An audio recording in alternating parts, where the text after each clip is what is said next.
Okay, Avi I, Lipkin, you're good to go. as they say in Texas, jihad. So we're ready to go. Okay, good. Good to see all of you. I suppose I'll start with a frontal approach before we do questions and answers.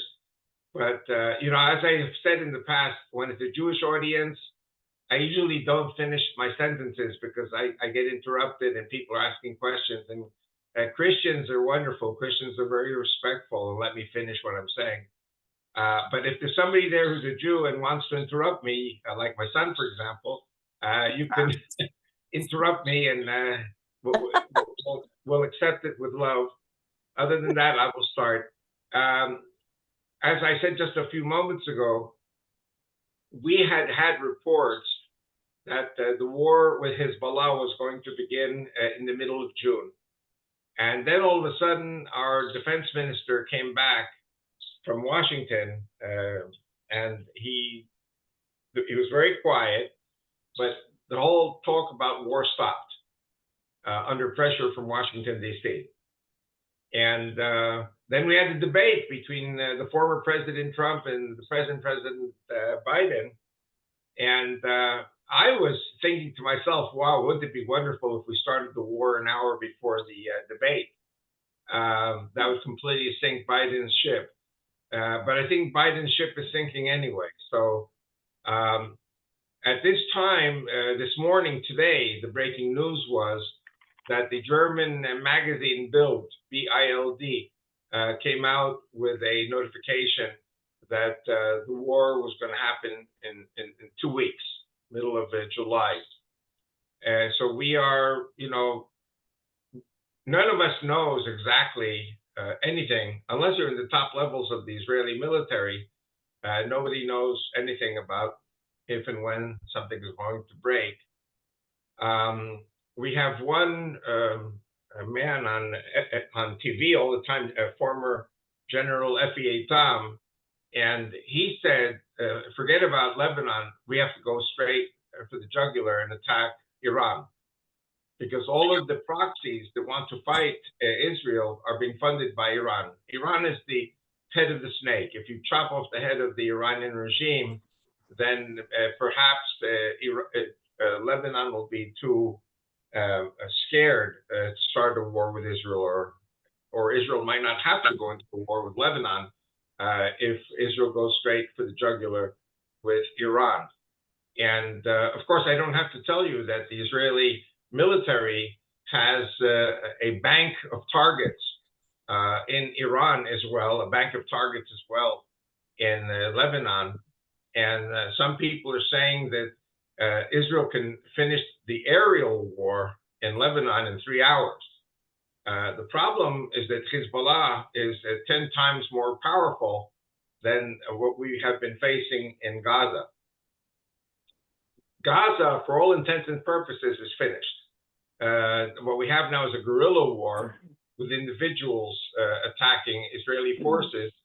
I know some people are going to grit their teeth when I say this, but Israel today is beginning to reorganize electrical supply for Gaza, primarily for the desalination and purification of water, so that the people in Gaza can have drinking water, the hospitals will have water, and also the sewage cannot be, how shall I say, neutralized before it enters the Mediterranean Sea. The sewage has to be dealt with properly, otherwise the sewage flows up to Ashkelon and Ashdod, and we definitely do not need the Gaza sewage in our water, and it's for Israel's purposes also that the sewage water is purified before it enters the Mediterranean. So that's maybe perhaps a first sign of return to normalization in Gaza by the Israeli government. Another thing that was in the news today was that Gaza is so overflooded with food that there's definitely no hunger in Gaza. This is part of the lies that we were hearing from the United Nations and from people in the State Department. And of course, Israel's military has been very, very careful in the last few weeks, last few months, actually from the beginning of the war, to do everything possible not to harm civilians. In other words, the purpose of the Israeli army has been to target and destroy the Gaza Hamas soldiers or terrorists in the proper manner. And according to the statistics, 37,000 have died in Gaza, but the population of Gaza is 2.5 million. So it is very clear that those people who have been saying that Israel is guilty of genocide, this is a complete lie, complete fabrication. And of course, among the 37,000, those civilians who died because the terrorists were embedded in the population, and they used the civilian population as body shields, as human body shields. And so from the first few days, first few weeks of the war, there were civilian casualties because the Hamas terrorists were in the middle of the population.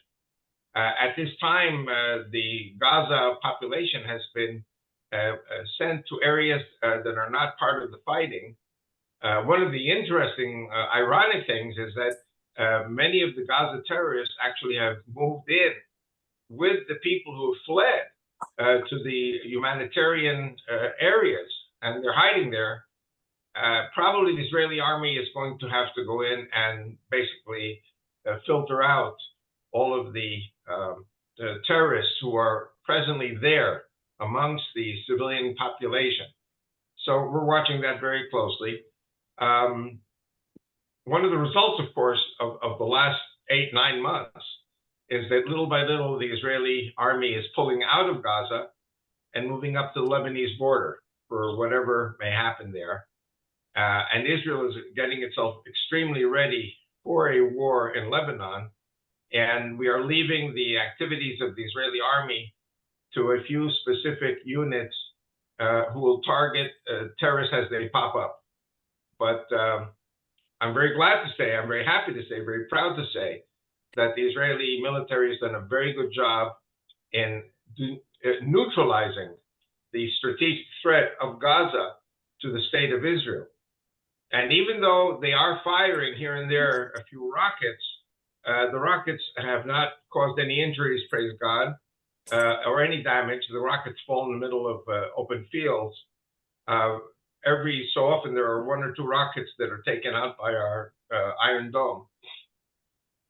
But it's not like it was before, where the Gaza terrorists launched hundreds and even thousands of missiles within a day or two. That's gone. Now what they have in Gaza is individual rockets. Yesterday, I think they launched 19 rockets. But that's their limit. That's what they can do. Many Israelis who fled their homes after the 7th of October are returning to their homes. I think the number is a total now of about 60% of the communities are being repopulated in the Gaza envelope, and so we're very happy about that. Gaza is no longer a threat to Israel. It's costing us soldiers. By the way, the generals in Israel who are ultra-left, now that they're out of the army, they're all of a sudden geniuses from the ultra-left, they are saying that, or they were saying, we're going to lose tens of thousands of soldiers in Gaza. And unfortunately, we lost 600. But I think Gaza is pretty much now under control. And we're going to turn our attentions now to Iran and Hezbollah and Lebanon.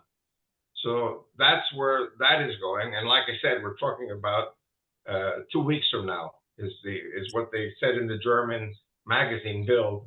And for some reason, the Europeans and the American government are the ones who get the information before the Israeli population gets the information.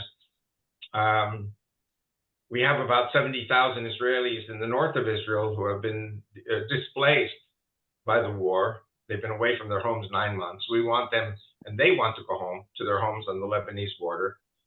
but that can only happen after the Israeli military has purged southern Lebanon of these Islamic terrorists.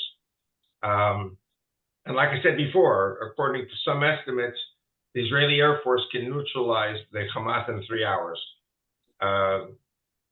I don't know what the weaponries are, but according to what we have heard, we have weapons that Hezbollah has no clue as to what we have. And Hezbollah said Nasrallah said in 2006, after they kidnapped and killed 3 Israeli soldiers, which started the Second Lebanon War, Nasrallah said if he had known what would happen to Hezbollah at that time in 2006, they wouldn't have killed and kidnapped the 3 soldiers. So now the Israeli media is saying, Nasrallah should understand that after Israel goes to war with Hezbollah, Nasrallah, if he's still alive, will say, oh, had I known what Israel had in its armaments, I would not have done what I was doing. So I think there will be a lot of surprises coming out of the war with Lebanon and Hezbollah.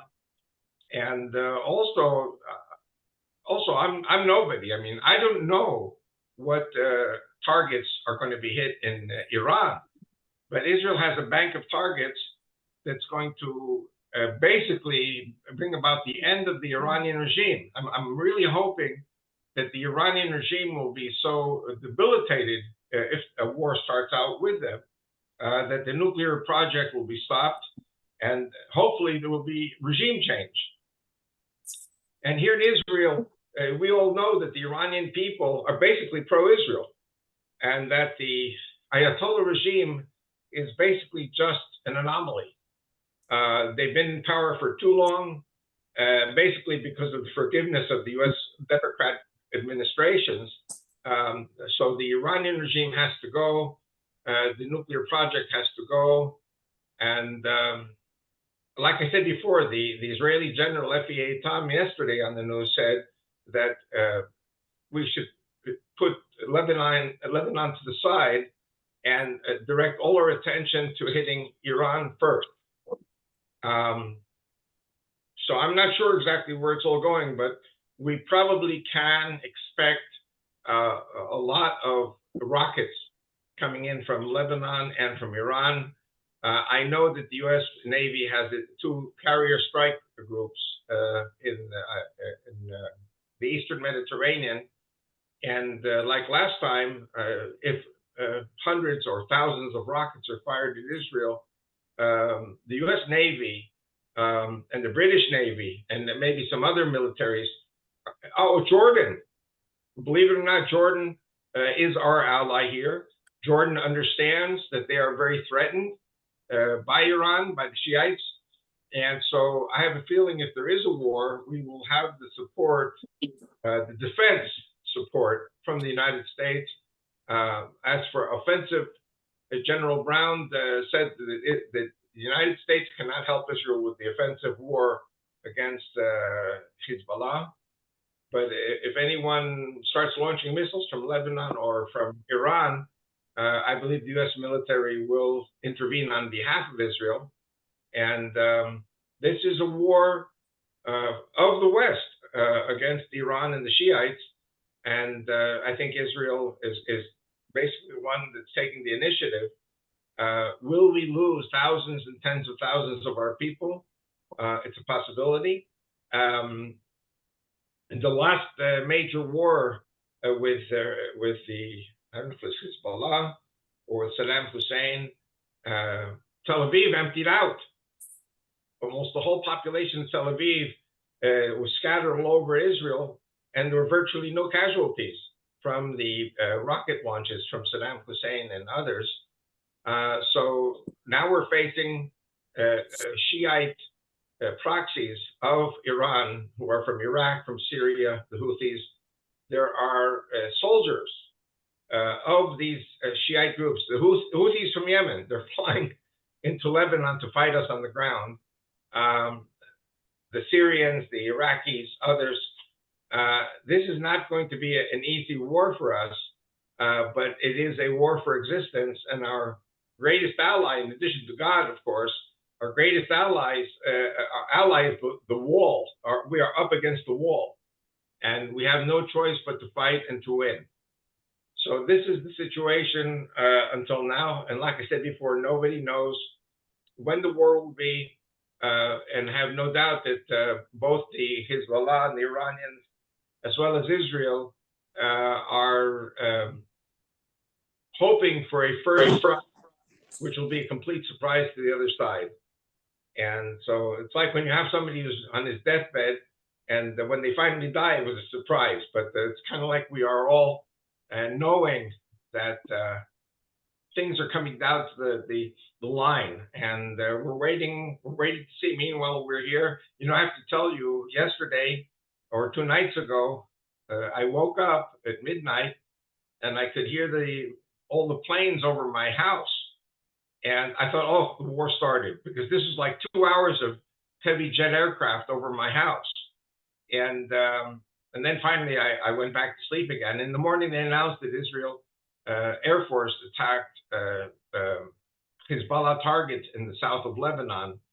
And so we don't know. I mean, you know, like last night it was quiet. I slept very well last night. But we're out in the desert, and so it's an area where it's good for the Air Force to fly. And we're just waiting. Any news, we jump, you know. Are there any questions?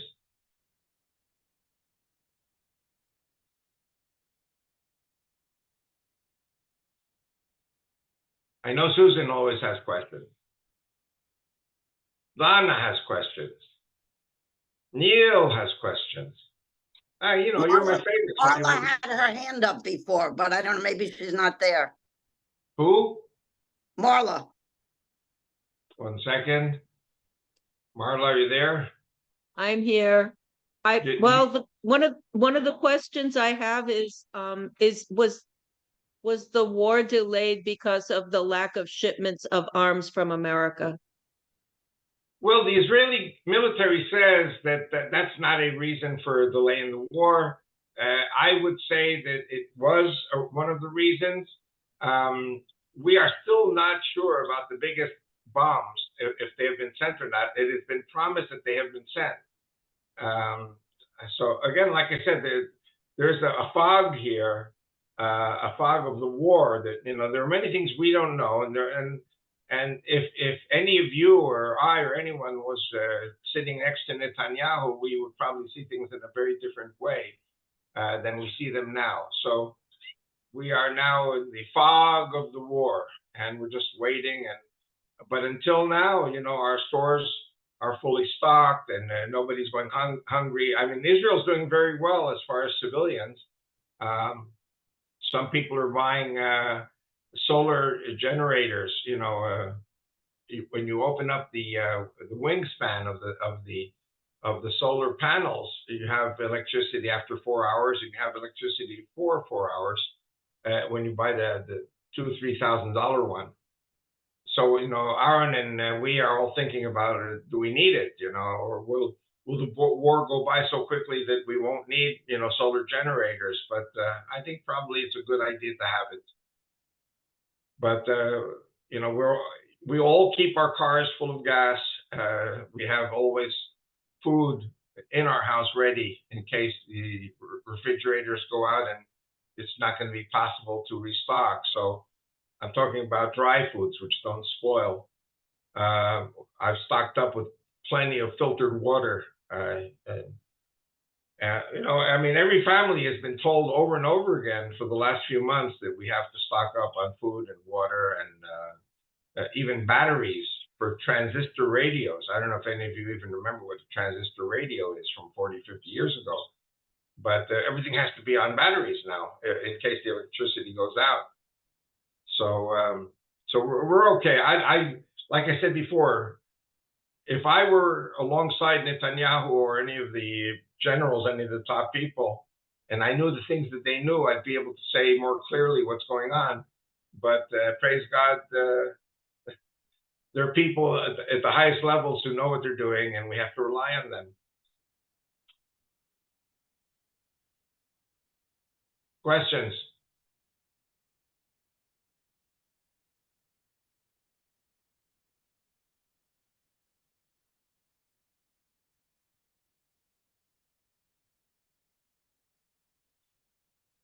Well, you people are very bashful today.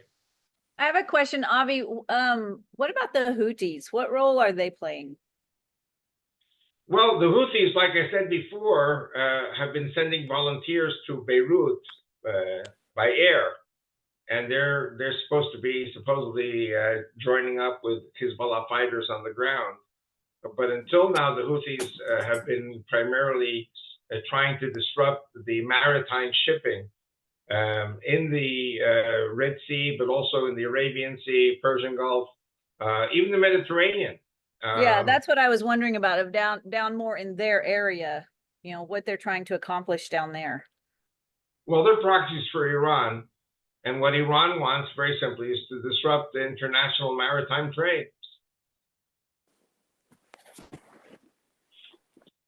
An interesting point is that the Houthis, they're a type of Shiites. They actually were once an imperial power, and they control a large part of Yemen and Saudi Arabia as a Shiite empire, and then they were taken over by Saudi and by the Sunnis. But they are still dreaming of resurrecting their, I think it's called the Ziyadi Empire or something like that. But they have dreams of coming back to the power that they had before. They would even rival the Iranians. But until now, the Iranians kind of prefer to have them as soldiers fighting alongside them against the Sunnis. An important thing about the Houthis is that if you look at the map, the northwestern border of Yemen is an 8-hour drive from Mecca, from the holy city of Mecca. And so, according to the Houthis, they can send an army, drive 8 hours. I mean, of course, they would be intercepted by the Saudi military, which is Sunni. But eventually, one of the goals of Iran is to take over the holy city of Mecca, or the two cities, Mecca and Medina, and turn them into Shiite cities. So there's a deep underlying battle now between the Sunnis and the Shiites, and it'll be interesting to see what, if anything, the U.S. will do to support the Sunnis. And when you keep hearing about an agreement between Saudi Arabia and the U.S., the Saudis are saying, what kind of a government does the U.S. have? You can't rely on the U.S. for anything.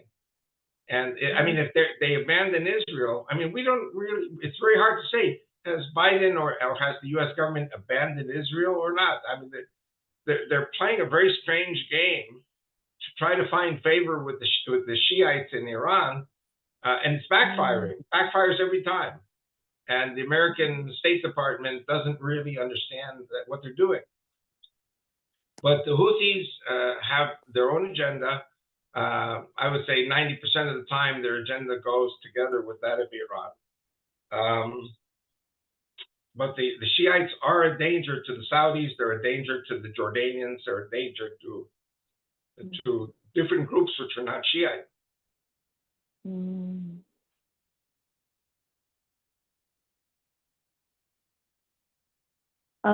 This is Annette. Can you hear me?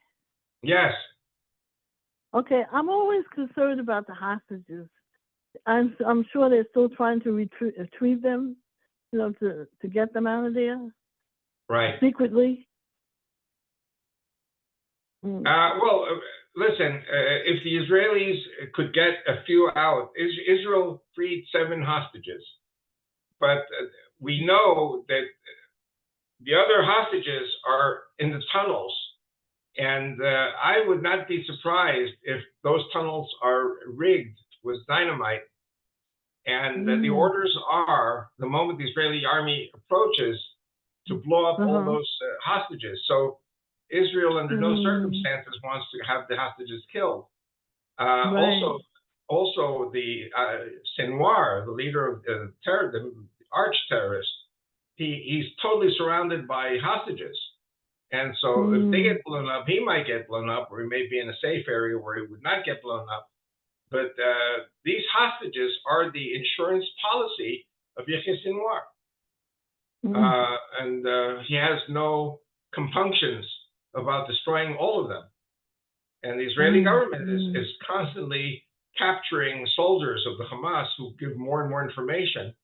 But like I said before, I'm not with those generals. Maybe, praise God that I'm not. I mean, these are horrible decisions that the Israeli military has to make. And so, you know, the 120 terrorists, many of whom are dead, I think half of them are dead. And the others, we want to release them, but you know, how are we going to release them? We just get too close to them, they'll blow up all the dynamite there. Yeah. I heard that Israel just released 50 terrorists. One of them was the director of the Shiva hospital. Very good Without, question. without yeah. trading any hostages. Very good question. One of the things that breaks my heart is the infighting, which goes on amongst the top leaders in the Israeli government and the Israeli military and the Secret Service. And you have to remember, we know who the leaders are in the Secret Service and the Mossad and in the military. And the elected officials are looked down upon by these appointees who are part of the deep state. And because we are so much in a war now with the Muslims, that the last thing we need now is a civil war with those people of the deep state. And so the deep state actually made a decision, and they released these people without anything for us. I'll say something very, very cynical. The moment we decide, we can go back in and arrest all of them again. And sometimes we do this. So that Shifa hospital director better be careful with the words he's saying against Israel, because we can just go in and he might even be killed by the Hamas, because they're going to interrogate him and ask him, you know, what are the things that you told the Israelis? And if they don't like what the hospital director said, they'll kill him. They have no compunctions about killing their own people. Yeah.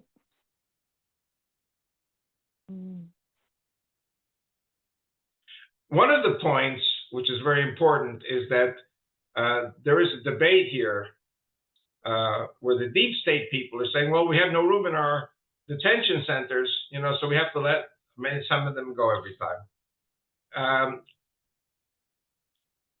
From what I understand and from what I remember, they can just fence off some sand and put up tents and leave these terrorists and make a new detention facility or a few new detention facilities and have them live in tents in the middle of the desert, you know, like or even in Gaza.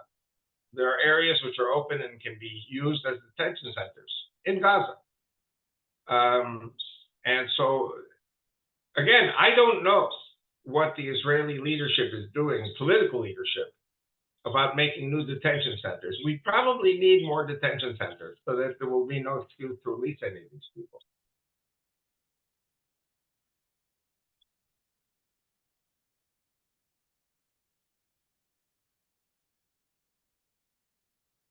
Questions?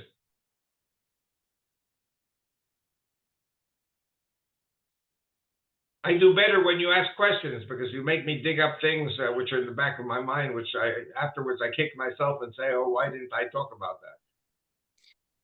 Hi, Avi. This is Stacy. Can you hear me? Yes. I have a question about the U.S. Congress. Have they actually been able to help you at all? I know that they're stopped by the Biden administration on a lot of things, but have they actually been able to support and help? Well, actually, one of the good things, I don't know how much they help or they don't help, but one of the good things that there's very, very strong bipartisan support for Israel, both in the House and also in the Senate. So, of course, the House is pro-Israel by majority, and in the Senate, there are those senators who are pro-Israel. So it'll be a great day, I believe, for Israel on the 24th of July, 3 weeks away, when Netanyahu shows up in Washington and delivers his address. You know, the three major powerhouses in U.S. government, is the Congress, which is the House of Representatives and the Senate, and the White House, and the military, or shall I say, the justice system.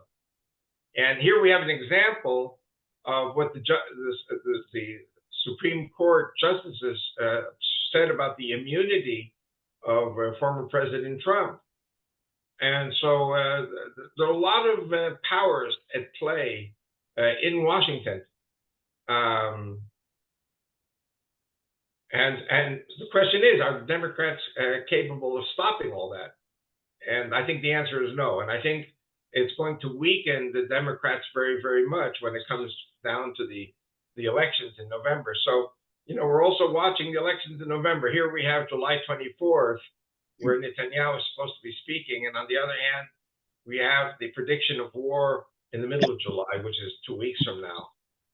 Will Netanyahu, I personally think there won't be a war until after Netanyahu has been in Washington to see what the support will be from the U.S. government, for all parts of the U.S. government. So I think personally the war will be after the 24th of July. We'll see. We'll see. And then once you're out of July, then you're approaching, you know, the final decision, who's running for president on the side of the Democrats, who will be Trump's VP. There's still things that are cooking there. There are also very serious predictions of Islamic terrorism, Chinese terrorism, Russian terrorism on American soil. All those people who sneaked into the United States, how will that also affect the population, affect the government? You know, will there be a red flag? I don't know. I don't know what's going to happen. So there are so many variables in the equation. But I think that Israel's support in Congress is very strong. And an interesting point is that a lot of the Jewish people are going over to Trump. And I knew that Trump was getting stronger. I've been watching this, that today, you know, 66% of the Jews were Democrat, and 33% of the Jews were Trump. That's a lot of Jewish people voting for Trump. Once you get to 50-50, then the Jews are like everybody else in America. So, you know, we're watching. In the end, we have to rely upon ourselves as far as the war is concerned with Lebanon and Iran.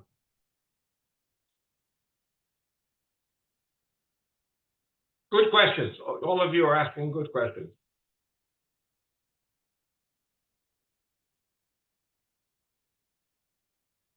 I haven't got a question, but I've got a comment. Who is it? It's Claire. Claire from Malta. You don't recognize my accent. No. You're very quiet, and when you're very quiet, it's hard to pick up the accent. But your accent Yeah, is not. sorry, I'm very quiet. Your accent is, I think, is Irish more. Well, it's a bit of everything. I'm teaching English now, so I have to keep it a bit more straight. So last week, Naftali was here, and he works for Bibi, and he seems like a very level-headed guy. I think he's called Anya Naftali. You know, the guy with the mustache? You're not talking about Naftali Pearl. Naftali, I've heard the name Hanania Naftali. Okay, go on. Yeah, well, he's a public figure. I watch him anyway on different things, but he was here with his wife, India, and he said he works for him. Works for Bibi, the Prime Minister. Yeah. And he's a very level-headed Christian man with with a good knowledge of like the spiritual battle and things like that. And it was encouraging that he worked for, Bibi. And basically we prayed for him, and we prayed for Israel and everything. And we just obviously encouraged and thought it was good that Bibi had someone like that with him, that's a strong believer. who believes in the Bible, who believes in spiritual warfare, you know, and everything else. So I just thought I'd mention it because it was good to meet them. I met him when I was there last time, just before the 7th of October. And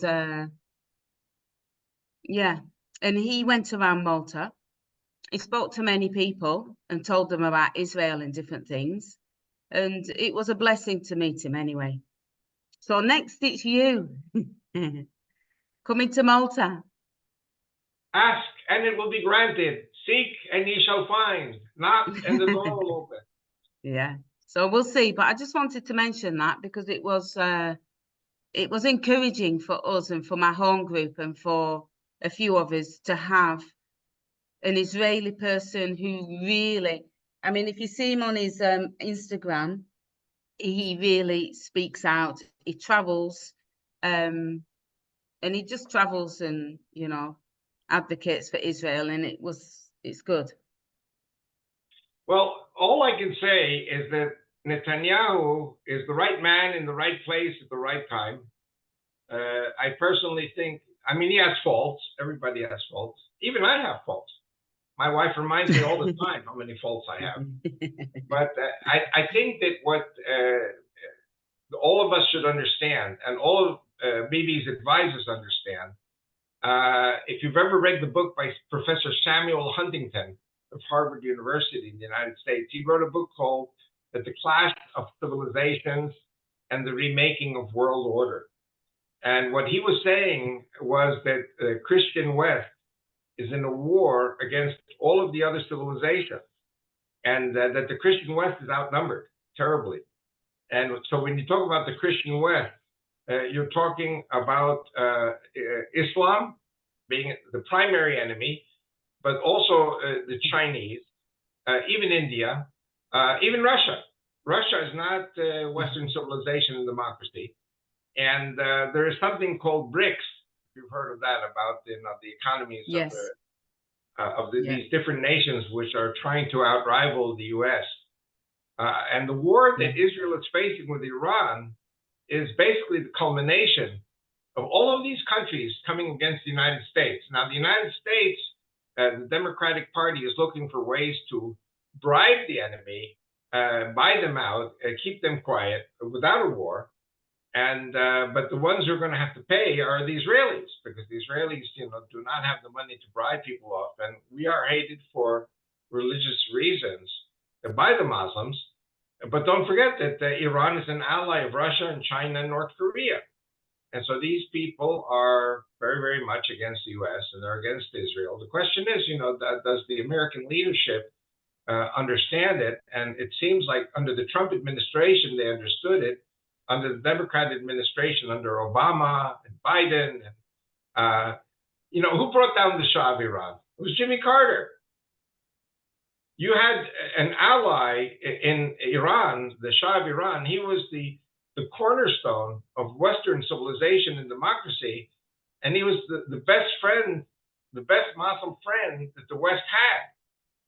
So that's something we all have to look at. And today, after 40 years, from 1979 until now, it's 45 years, we have this crazy, crazy regime in Tehran, opposed by the majority of the people of Iran, who love the United States, love Israel, love the West. And, where is this all going? And we will know in a few days, in a few weeks.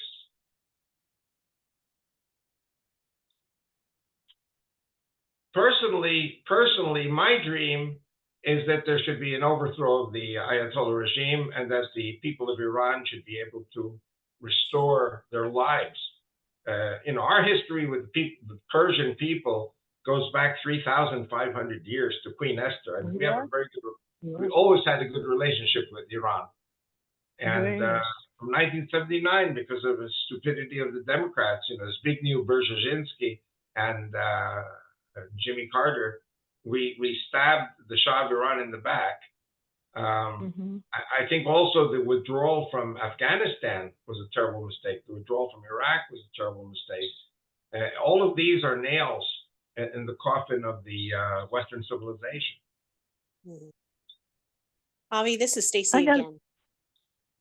Who is it? Stacy in the Yes. States. I was going to ask, can I ask a segue about the effect or the safety of sites that you and your son have been associated with? I think of course of Joshua's altar and all of that. Are they being protected, or I mean, are they just going to be casualties of war, or how is this all affecting that work that your family's been a part of? Well, you're talking about Joshua's altar. Yes, sir. Aaron, are you there? I don't know if Aaron is available to say something. This is his specialty. I'm here.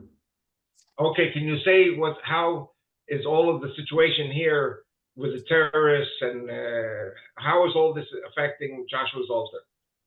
Just in general, all the archaeological sites in Judea and Samaria have been under pillaged and robbery since COVID, actually.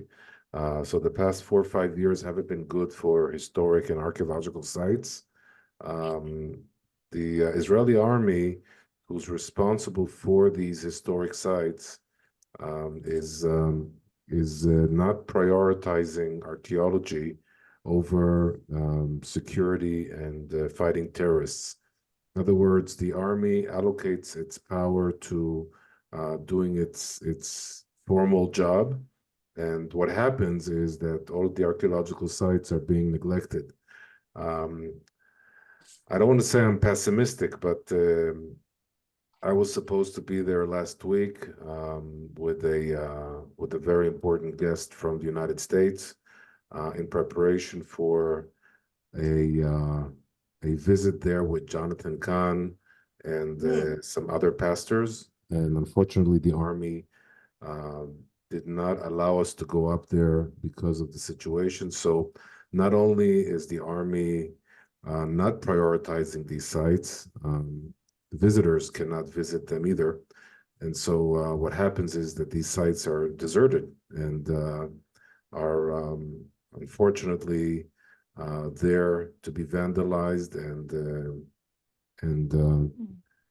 so I don't have good news about that. Sorry. Mm-hmm. By the way, if I may add something, today there was an incident in which some Israelis had traveled up to, I think it was Mount Gerizim, and which overlooks Shem Nablus, and they were being given a lecture up on a summit point there where they could look down at Shem Nablus, and one of the Israelis who was there just listening to the lecture got shot just under the shoulder. He's okay, but it was a long distance bullet which hit him. If we go up to the altar of Joshua and we do not have the army to protect us, we can be picked off by snipers and terrorists. We are at war, and I'll tell you something. I don't know, maybe I'm completely out of order here. But in 1998, when Bill Clinton was president and Netanyahu was prime minister in 1998, and basically Netanyahu had his arm not twisted, but twisted off by Clinton. And the plan at that time was to leave 30 Jewish settlements behind the Palestinian lines. And his government fell from power because all the right wing was saying that Netanyahu was a traitor and handing over land to the Palestinians, and the Likud government fell, and then Ehud Barak became the prime minister. I was in Denver, Colorado, and I made a lecture at the Faith Bible Chapel. I imagine they have it there on tape, but I said very clearly, I am calling for the mobilization of Christian ex-military reserves, veterans, to come to Israel as tourists and to help to back up the Jewish settlers, the Jewish guards. And they asked the State Department about my plan, to bring Christian ex-military to stand with Israel. And they said, as long as Lipkin's plan is merely hypothetical. We have no response, but we know about Avi Lipkin and his activities. This is in 1998. So I suppose I have a very big section in the library of the State Department. How is your Bible block party coming? Is it a factor now in the Knesset? Well, people did not believe it when I said that I was going to form the party. It took me 11 years, a lot of blood, sweat, and tears to form the party, and then a lot of blood, sweat, and tears in 5 elections, and no money, no budget. And I said, God, it's all in your hands. If there's no money, no budget, then we cannot do publicity. Publicity requires money, radio, TV, newspapers, billboards, hats, shirts, things you have to give as promotions. You need money for these things. If I don't have the money, the only thing I can do is talk personally to people. And so what we have until now is 5 elections, being very honest, and we had about 400 votes in each election. We need 150,000 votes to get into the Knesset. And I went through maybe 10 different Arab Christian leaders who all had some, I don't want to say bad words, but it was like a carpenter trying to hit crooked nails into the wood. And in the end, except for one guy who was very humble, very moderate in his behavior, who's on my team, the other Christian Arabs were out. The Russians have no political interest at all, the Russian Christians, Messianics. The 400 votes I got were primarily English speakers and Israeli Messianics. The Messianics claim between 10 and 15,000 voters in Israel. They all know who I am. The Messianics are all fighting each other. Sounds very Jewish to me. The Russians have no opinion. The Arabs are going off, and it's like herding a group of cats. Can you herd cats? Can you have a military parade with cats? Now, what I'm doing now I'm going to answer your question. My work into the future is going to be very soon to reconnect with the Ethiopian Christians. Instead of 400 votes, I'll probably have 4,000 votes or 10,000 votes. So we start moving in the right direction. There's a saying that nothing succeeds like success. Once I surpass the psychological gate of 1,000 votes or 10,000 votes, then we're getting close. In other words, all of a sudden, it can snowball. We're looking today at the Israeli political picture as many, many different groups are all very unsatisfied with their leaderships.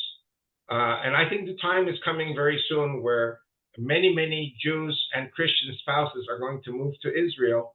They will also vote for our party. The intermarriage with Christians is about 80% in America.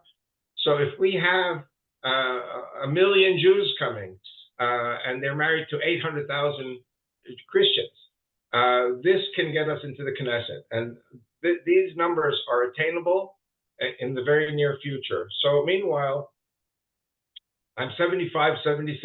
I'm kind of like Trump and Biden. I'm getting old. I don't really think I'll ever become prime minister. I could become a member of Knesset and therefore immediately become a minister in the government if we surpass the 100,000 votes, 150,000 votes, and then I have 4 of my top people in the government, in the Knesset.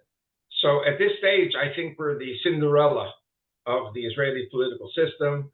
And like I said before, it took me 11 years to register the party. We started running in 2019. So that's 5 years. Many times in God's timing, we don't understand God's timing, and all of a sudden we're there.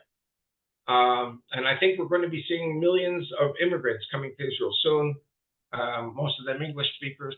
By the way, I also speak Russian. I also speak Spanish.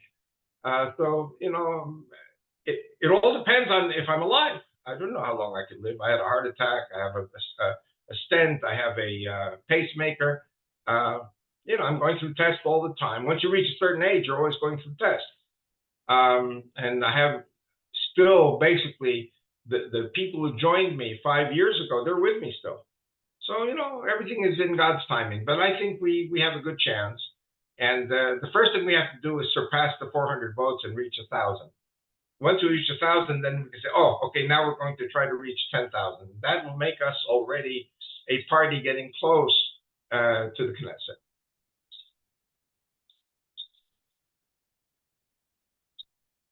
We say in Hebrew, Ashrei Ma'amin. Ashrei Ma'amin is happy is he who believes. So,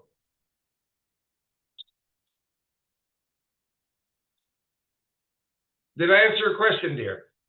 Yes, yes, thank you. It actually leads to another one.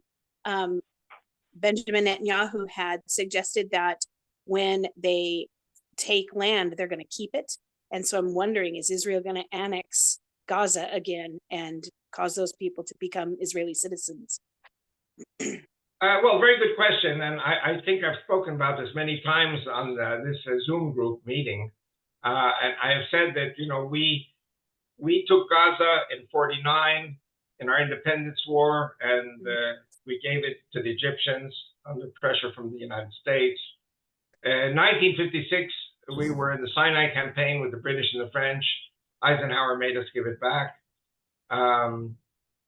67, we took Gaza again. That's the third time. We gave it back in 2006. And basically, we said, here are the keys, good riddance. We don't want to see you or smell you anymore. And nobody, including Netanyahu, nobody would have believed that October 7th could really happen. It was called the concept. And we didn't want Gaza. We didn't want to take it. And we had to take it. This was God's will. I think nobody can say that it was not God's will. And we lost 2,000 people. We're still losing people. So I don't think we will ever leave Gaza again. Now, and the Israeli flag is going to be flying there. And I personally support reestablishing all the settlements in Gaza. Then there's Lebanon. How many times has Israel conquered the south of Lebanon? Same thing. We didn't want to go into Lebanon. I think Israel, the Israelis would be the happiest people in the world if we had a peace agreement with Lebanon, like we have with Egypt or Jordan. You know, I mean, they're not good peace agreements, but sometimes you still have alliances and you have joint business ventures. I cannot say that we have Israelis traveling freely because they'll be killed by the Muslim extremists. But I think if we do go into Lebanon, we will establish a cordon sanitaire in the south of Lebanon up to the Litani River so that they cannot shoot at our communities in the north of Israel. If they continue shooting rockets and others, we'll go up, not to the Litani, we'll go up to the Awali River, which is further north. And it says in the Bible, Gaza is part of Israel. South of Lebanon, or Lebanon, part of Israel. We don't want it. It's going to cost us a lot of people. And actually, we will be needing immigration from the West, including Christians, who come with their Jewish spouses, who come to Israel. And so I think that our borders are going to grow.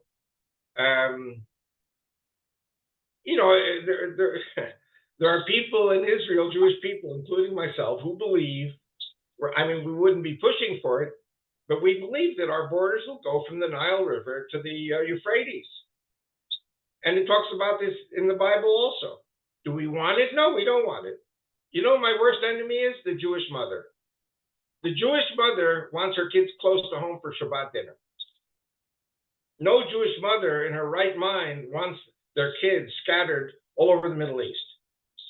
And I would even say that because there are not so many Jews around and Jews will come home with Christian spouses and family members, I would be willing to recreate a Christian Lebanon under the Israeli flag as an ally of Israel. I'm not so happy with the Christians of Lebanon, but I would say if we could bring in Christian settlers to live in Lebanon, you know, Lebanon is like Switzerland. It's one of the most beautiful countries in the world. Get rid of the Hezbollah, bring more Christians into the Middle East and settle them in Lebanon. If Syria becomes attacked by ISIS again, then you got 2 million Christians in Damascus. They're all going to be slaughtered by ISIS. So we will have to go in and protect them. We will have to go into Syria to protect the Druze. There's a whole bunch of Druze on the border with Jordan, on the mountain of the Druze, 700,000. They will all be annihilated by ISIS. So don't forget, it's not just the Shiite threat, it's the Sunni threat. And so I think that God is looking at the reformation of the map of the Middle East. And I think that we will be seeing tremendous immigration to Israel. And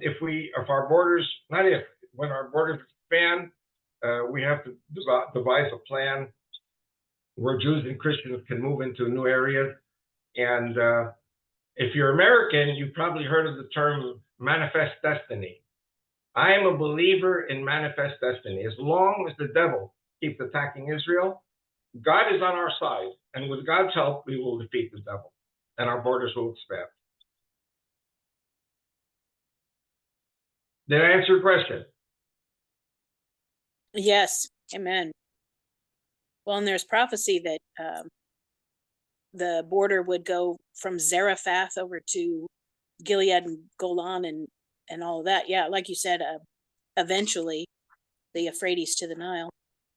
Anything is possible. Anything that's in the Bible is possible. I would say probable. It's just, only a prophet knows the timing. And many times no one knows the timing, and God just pulls a rabbit out of the hat and we have a big surprise. Thank you for your time. No, listen, I live for this. I get up in the morning, I'm thinking about it. I go to bed at night, I'm thinking about it. I watch the TV all day and, the news, and I see, this is where it's going. This is where we're going. There are some people who just turn the TV off. They don't want to think about it, but I see that's where it's going. I see, we are a very fortunate generation that we are alive at this time and that we can see how God's hand is working in everything that's going on.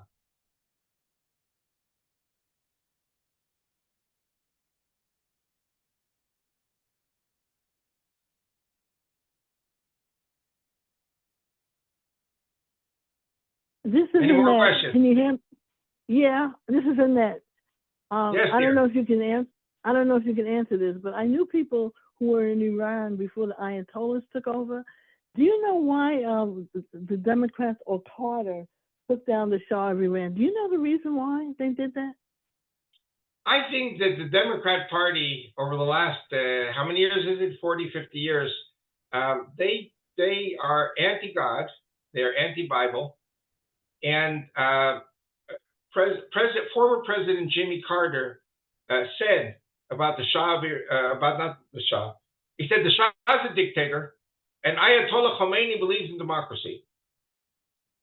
So the Democrats had a complete false understanding of Iran. And actually, Ayatollah Khomeini, when he came back to Iran from France, he was saying, I'm a Democrat, I'm going to embrace everyone. As soon as he came to power, he killed everyone. Only those people who supported him, and he brought them in. But, a lot of the generals in the Iranian army who were allies of the U.S. were assassinated. They were killed. Many of the generals immediately traveled to the U.S. To seek asylum.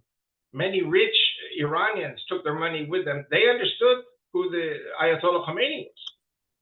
But President Jimmy Carter and Zbigniew Brzezinski said, these are democratic people and they're going to unite the people. Stupidity of the Democrat Party. It's the same stupidity we see over and over and over again. The Democrats do not believe in God. If they do not believe in God, they do not understand the nature of the devil. And I've said this many times. Allah is the devil. Islam is a criminal psychosis, whether it's Shiite or Sunni. And I have to tell you, here in Israel, I am not a popular person. I am very much suppressed. I mean, I'm not killed in Israel, but I cannot get on TV, and only on Zooms like these Zooms or when I preach in churches in the States. or even in Israel, I can say things. But to say that Allah is Satan and Islam is criminal psychosis, I offered myself for the Israeli PR during this war. And I said, as long as you understand who I am, and that's what I believe in, they told me, we don't need you. And So you probably all know that I got a 3-year jail sentence in Switzerland, even though the Swiss people said I deserved the medal for saving Switzerland, but the court convicted me of hate speech. When I was saying that the Christians of Switzerland need to wake up, learn their history, and understand that the Muslims were coming up through Spain, Portugal, and France on one side. On the eastern side, the Turks were coming all the way to Vienna. Vienna, Austria, is very close to Switzerland. Switzerland was very fortunate that they were not overrun by the Muslims. And when they wanted to establish their minarets, I helped to put it down. 57.5% of the Swiss public, Jews and Christians, voted against the Muslims. I was part of the reason for that. Avi, I have a question. This is Lisa. Yes. What are your thoughts about the way some of the political shifts are happening in Europe? Well, it was expected. Right. It was expected. What I did in 2009 in Switzerland, the Swiss are very conservative people, and they're very Christian, and they kept their cards very close to their chest. I was kind of hoping that the Swiss would open doors for me in other European countries, and indeed, I did go to Holland. I spoke in Holland. I spoke in Belgium. One is a Protestant country. One is a Catholic country. And those primarily were the 3 countries where I gave very, very much the anti-Islamic message. I was in a very small country called Faroe Islands twice. I love the Faroe Islands. So I spoke there. I was in Moscow. I was on Radio Moscow in Russian. And I said to the Russians, you know, your enemy is not the United States. Your enemy is not Israel. Your enemy is not the Europeans. Your enemy is Islam. And they said, no, we communists, we're still communists. We believe in the solidarity of all the nations. I said, that's nonsense. You've been fighting the Turks for 1,000 years. Wake up. And then he said, you know what? He said to me, you're right. A communist. He said to me, you're right. So do you think this shift that's hopefully starting in Europe is where people are actually tired of what's been happening, or and like they're waking up, or do you think it's just people want to change? Well, I think that in politics, you have a term, the pendulum. The pendulum swings in one direction, then it swings to the other direction. And one of the things I explain, because I'm a history buff, is that after World War II, I mean, why did the Europeans become social democrats? Because they said, why did they establish the European Union? Why did they bring in the Muslims? And the reason was because the Europeans said, you know what? All these wars in Europe are because of Christianity. They're all because of Jesus. They're all because of the Bible. And Christianity, all religions are the enemy of Europe. So Europe became an anti-religion continent. And I don't know if you know this or not, but many of the churches in Europe are empty now. And they said, you know what, Muslims are good human beings like we Christians in Europe. So we'll bring in the Muslims. So you know, I was picked up at the airport by my Christian friend in Zurich, in Switzerland. And in the middle of the drive, he starts crying while he's driving the car. He says, we had 50 million abortions of Christian babies in Europe. And so God rewarded us with 50 million Muslims. And now the Turks want to join the European Union and bring in another 270 million Muslims for the Turkish republics. That would make them 320 million Muslims, more than the 300 million Christians were there. Europe overnight becomes a Muslim continent. And the Europeans are beginning to understand that Christianity is finished in Europe. So you have countries like Poland. My family is from Poland. And these Catholics, many of them are very anti-Semitic. The Hungarians are Catholic, very anti-Semitic. The Baltic republics, Czech Republic, Slovakia, Italy now has gone right wing. Little by little, we're seeing all these European countries going right wing and anti-immigration. They don't say anti-Islamic, they say anti-immigration. So, I've been watching this very carefully for the last 35 years. That's one of the good things about being old and not senile, that you can talk about these things. But I don't know yet where we're going. I'm very surprised. I was in Moscow. I warned the Russians, that after the Soviet Union broke up, the population shrank from 350 million to 150 million Christians mostly, and 200 million Muslims who broke away. These are the Armageddon countries, 200 million in the 6 republics, and then 70 million in Anatolia and Turkey. But I said to the Christians in Russia, I said, Mother Russia now has been unshackled by Islam.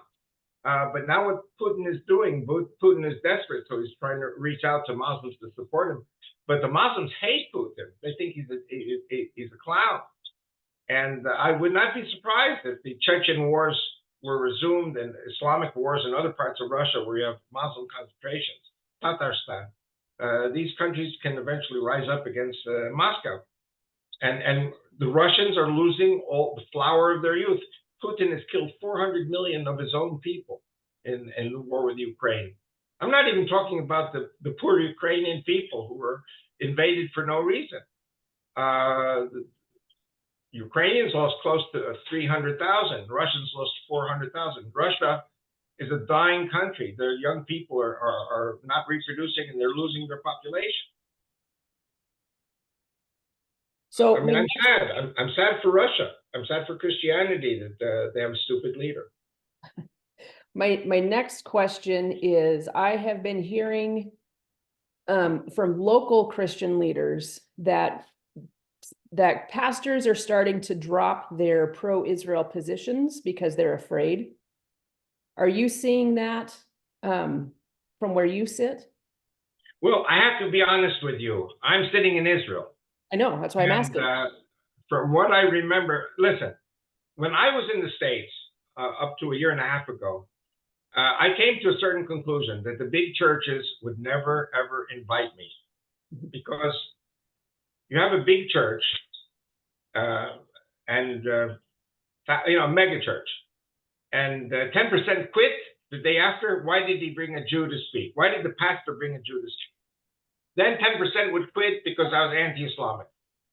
Then 10% would quit because I was a Republican, pro-Republican in militia. So the pastor of a mega church loses 30% of his love offerings. And these big churches need money. So they go with the money. And by the way, there are many churches that have financial problems, and the Muslims say, we'll help you. All you have to do is become believers in Chrislam. Chrislam is that Allah and God are the same, and Christians and Muslims pray to the same God, and crazy stuff. I think one of the problems in seminaries in the States is that they're not teaching about Israel. So many Christian pastors who are products of the seminaries don't have a clue about Israel. I'm not invited to any of these things. I'm only invited to the small churches that know me and give me references from other churches, small churches. A church of 50 or 100 people is usually the size of the church that will invite me. They're people who, they're not afraid of losing money. They're pretty much of the same ideology, all the people in that church. But I'm not even invited to those churches. And you can ask Lori Bond, and Lori Bond will tell you. I go to her parents' house to speak, and there are about 10 people there. I speak to the small Zoom groups and small family groups, and wherever the message goes, that's where the message either continues or is stopped. But now I'm in Israel, so I'm just doing Zooms. And thanks also to you guys and to Aaron, who has been promoting these Zooms also. Also, I have the God's Learning channel. I'm supposed to be doing a show with them in 20 minutes. I've been doing shows with them for 20 years now, or even before 2001, before I told them there was going to be an attack on the World Trade Center, and many people attacked them for having me to say that. And then after, they say, Avi's a prophet, because he predicted the attacks on the World Trade Center. It's in my first book, 1997, which is 4 years before. So when you have people who are just totally, totally ignorant of Islam or totally ignorant of Israel, they'll go where it's easier for them to go. And if the pastors, pastors who go against Israel are basically probably good people. They're just ignorant.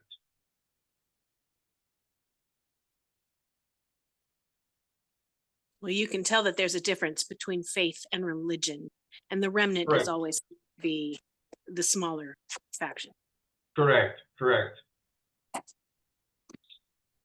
Are you familiar with, I think you are, with Dr. Ken Johnson's work with the Dead Sea Scrolls and the teachings of the Essenes? Well, I know, I am aware, and it's very, very, very sad that all these new discoveries are being brought into light, and science is behind these discoveries. Science is proving the veracity of the Bible, and yet there are some eggheads who refuse to budge from their non-biblical outlook. And one of the things I'm so proud about Aaron, my son, is that the work he's doing is proving the veracity of the Bible. And Aaron is reaching audiences that I never was able to reach. Aaron is actually, yes, he's going into the bigger churches. I think probably because what I do with Islam is so politically incorrect, that many people, stay away from it. But Aaron is just teaching the Bible, and he's just talking about, science and recent discoveries proving this Bible is true.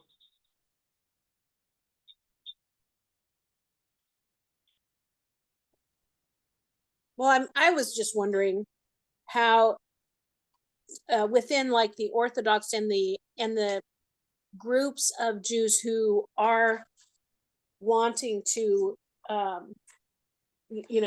practice Judaism and all of that, if there's any headway or opening in their teaching or in their study to look at what the Essenes were teaching, because the Essenes were teaching for hundreds of years before the Titus and the destruction of the temple and all of that. They taught and were a going, I don't know if you call it a faction or a denomination or whatever, but their Judaism was well known, and it would seem that scholars who want to practice Judaism would at least be willing to look at that data, since it is fundamentally, organically Jewish text. It'd be nice to see if there was any kind of headway in that research getting into the religious minded Jews within Israel. Very good question. And I have to tell you, I had a 1.5-hour discussion with the rabbi of my community here many years ago. And I asked him, for example, where was the Exodus? Where did the Exodus take place? And he said, we don't know. I said, well, what do you think? My 6th book is about the return to Mecca. And I'm saying that the Exodus took place across the Red Sea. There was a splitting of the sea. The Jews went to Arabia for 38 years. And then they were 2 years north in Jordan and Iraq. That was 40 years of Exodus. And then they crossed over the Jordan River into the desert of Samaria. This is something my son is an expert in. And the rabbi said to me, very respectfully, he said, I'm sorry, I never heard any of this, because it's not in the Talmud. And if it's not in the Talmud, it is not studied in the yeshivas. And so what my son is doing is very important, because he is taking VIP rabbis to see the altar of Joshua. And there's a debate about the altar of Joshua, even though science proves that that's the place. So it's very, very hard to defeat ideas, or shall I say lack of ideas, that have become a tradition. And so it's a very, I won't say painful thing, but COVID helped to prevent many rabbis from traveling to these new areas.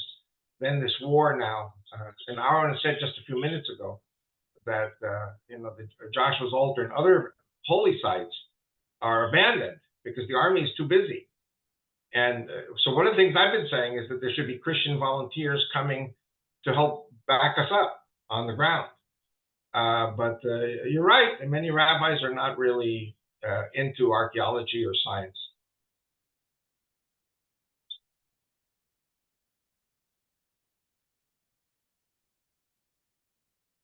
I'm just watching my cell phone. I'm ready to go with you till the top of the hour, but I think in another 10 minutes I have a show with God's Learning Channel. I haven't heard from Brand Fricker yet.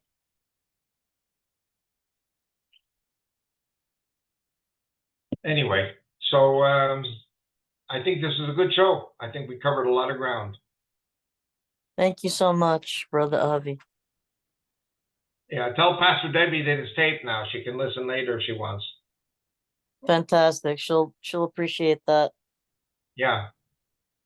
And I'm saying I'm ready to go to the States any moment, but we are under the possibility of war at any moment. And so, as you all know, I'm here with my wife protecting me from the terrorists. So, What's your YouTube? Under what name? I'm going to tell Pastor Damaris, under what name is your YouTube? Just your name? Avi Lipkin. Okay. YouTube's Avi Lipkin, and my website is biblicalalliance.com. I'm not saying. By the way, my Thursday Zoom with Janice Sturkey, they have bought about 15 boxes of my books. And they're just handing them out to pastors. They're selling some, they're handing them out. And so they've been helping me financially. And you have to remember, I'm not asking for money. I'm just saying that in the States, when I'm in the States, I make some pretty good money and live on that when I'm here. And when I'm here because of war and can't travel, then the money is meager. So get the books. The books are available from the website, biblicalalliance.com. Is it too late to ask a question? Sure. Okay. I've been, praying for Bibi since the 90s, and I'm a supporter of his, next to you, of course. So, I was just wondering if it's too early yet to find out whether this was not October 7th was an intel failure, or they just didn't believe what they had heard, or whether it was a stand down. Do you know what the answer is yet? If you were not clear on the answer about what again? Oh, okay. I'm sorry. I'm a little hoarse. About October 7th, was it a total intel failure, or whether they just didn't believe it was accurate? Or was it some kind of stand down? Okay, well, I have to tell you that because I've been living in Israel 55 years, I have a lot of experience here. The Yom Kippur War in 1973, the approach of the military was that Egypt and Syria would never dare to attack Israel. It was arrogance. It was called the concept. We had a concept that Egypt and Syria would never attack. Now, what we had on October 7th was a concept. Hamas was deterred. Hamas would never attack us. And actually, from what we know, the generals got the information and they did not tell Netanyahu even the night before. Netanyahu did not have a clue about anything. And so those responsible for the intelligence failure were those who had the information and didn't say anything. And I have news for you. The U.S. government knew. Egypt knew. The American government has its eyes and ears in Egypt, and they knew it was going to happen. And they spoke to certain generals in the Israeli military who kept it quiet. They didn't think it was worthwhile to bother Netanyahu. I mean, though it was his job to know. So what is Netanyahu supposed to do? Is he supposed to fire all the generals? Maybe yes. But if he fires all the generals, we'll have a civil war. Because all the generals are appointed by the left. There are many people who say that all of this was done in order to disgrace Netanyahu, put the blame on him, and get him to resign. And it didn't happen. Oh, that's good. That's what I had heard, that version as well. That's what I believe. That's what I believe. Thank you, Avi. And, you know, we were pumping Hamas with money. Qatar was giving them money. America was giving them money. And they built a few nice buildings, but most of the money went into tunnels. And we had no clue the extent of the tunnels, hundreds and hundreds of miles of tunnels under the ground in Gaza. We're still discovering tunnels every day after 9 months. Crazy, crazy, crazy. The people of Gaza could have had a Riviera there. They could have had one of the nicest hotel areas in the world. Instead, the money went to destroying Israel. So they got destroyed. If somebody comes to your house and tries to burn it down again and again and again, and that neighbor gets his house burned down, he shouldn't come whining, crying, and complaining. Okay.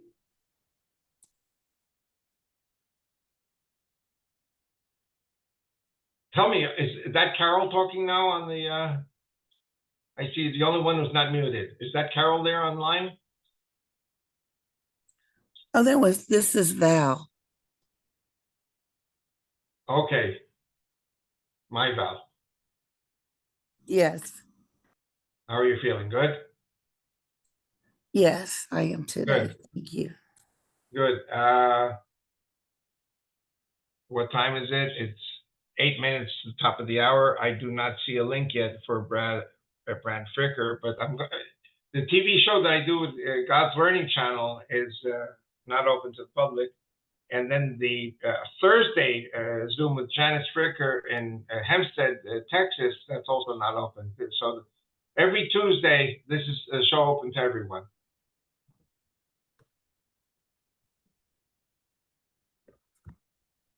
Okay, guys? Thank you so much.